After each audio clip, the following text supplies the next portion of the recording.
अस्सलाम वालेकुम दोस्तों। किंग ऑफ सिंध मुमताज़ मोलाई कीअं शाइर परेल मुगेरी ऐं देशी नज़ीर मज़ारी ऐं चाचे अहमद अली चाचड़ ऐं मामे यूसुफ चाचड़ ऐं असगर मुगेरी बाडर वारे खे ऐं हाशिम चांडे खे कीअं मुमताज़ मोलाई कंगाल कयो।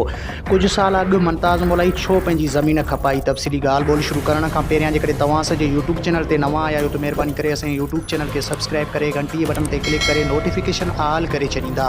सब्सक्राइब करण सां अव्हां जेको बैलेंस कोन वेंदो पर असांजी काफ़ी हौसला अफ़ज़ाई थींदी ऐं तव्हांखे बि वधीक वीडियोज़ ॾिसण वटां मिलंदा। हलूं था पंहिंजे मेन टॉपिक तरफ़। त मुमताज़ मोलाई खे नंढपण खां ई शाइरी करण जो शौक़ु हो ऐं मुमताज़ मोलाई पंहिंजो पहिरियों गीत 1992 ईस्वी में जलाल चांडे खे ॾिनो।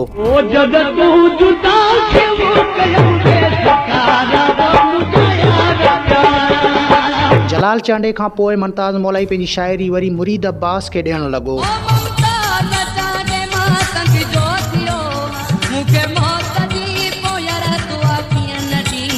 मुरीद अब्बास खां पोइ मुमताज़ मोलाई पंहिंजी शाइरी वरी शमन अली मीराली खे ॾियणु लॻो। शमन अली मीराली खां पोइ मुमताज़ मोलाई पंहिंजी शाइरी वरी मास्टर मंज़ूर खे ॾियणु लॻो। मास्टर मंज़ूर खां पोइ मुमताज़ मोलाई पंहिंजी शाइरी वरी ग़ुलाम हुसैन उमरानी खे ॾियणु लॻो।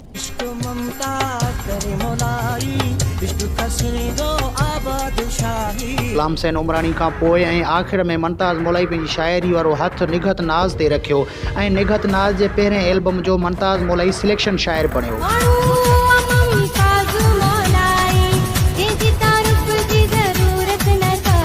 मुमताज़ मोलाई जो मनसूबो अॻु ई ठहियलु हो त निघत नाज़ खां पोइ पाण फ़नकार थियणो आहे। जीअं इंडियन फिल्म आशिकी में हिकु शाइर हिकु गुलूकारा खे शाइरी ॾेई उरूज ते पहुचायो ऐं उन खां पोइ उहो शाइर फ़नकार थी करे उन ई गुलूकारा खे केरायो।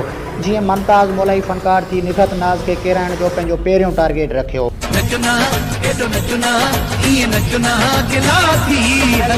ऐं उन खां अलावा बि इंडियन फिल्म आशिकी 2 में बि ईअं ई थियो। इंडियन मूवी चांद के पार चलो में बि साॻियो ई किसो आहे। हिकु शाइर हिकु गुलूकारा खे शाइरी ॾेई उरूज ते थो पहुचाए ऐं उन खां बाद जॾहिं उहो शाइर फ़नकार थिए थो त उन गुलूकारा खां बि वधीक मशहूरु थिए थो।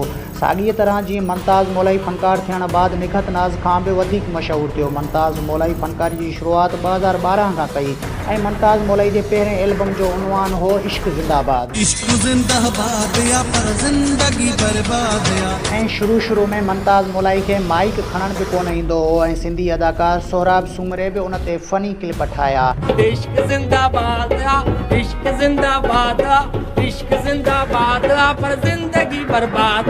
सिंध में हिकु चवणी बि मशहूरु आहे त अदी जे दिलि में अदो ऐं अदो इश्क में अंधो। पोइ त सिंध जे हज़ारे भटकियल आशिकनि ईअं सम्झो त निघत नाज़ जी बेवफ़ाई खां पोइ मुमताज़ मोलाई फ़नकार थियो आहे पर हक़ीक़त में ईअं न हो। मुमताज़ मोलाई जो फ़नकारी जो मनसूबो अॻु ई ठहियलु हो। निघत नाज़ खे बसि अॻिते आणे करे निकिरणो हो मुमताज़ मोलाई खे। मुमताज़ मोलाई निघत नाज़ खे बदनाम करण में का कसर न छॾी। तव्हांजो जेको ॿियो प्यार हो सभिनि खे ख़बर आहे कि खां निकिल आहे को निघत। कुझु साल अॻु फ़नकार थियण जे हवाले सां मुमताज़ मोलाई पंहिंजी ज़मीन बि खपाई। जेको माण्हू पंहिंजी ज़मीन खपाए फ़नकार थिए उहो ॿिए कंहिं सां कीअं रिआयत कंदो भला। मुमताज़ मोलाई खे किंग ऑफ सिंध बनाइण वारो बि प्रोड्यूसर शाहिद राहूजो आहे जेको एसआर प्रोडक्शन जो मालिक आहे। मुमताज़ मोलाई उन खे बि कोन छॾियो। शाहिद राहूजा तूं थोरो बाज़ अच, इहो तूं ॾाढो ग़लति थो करे। तूं शुरू खां वठी मूंसां अलाए कहिड़ो वेर रखियो आयो आहे। सदाईं असांखे जेके ख़ानदानी जहिड़ा कराईंदो थो अचे असांजा।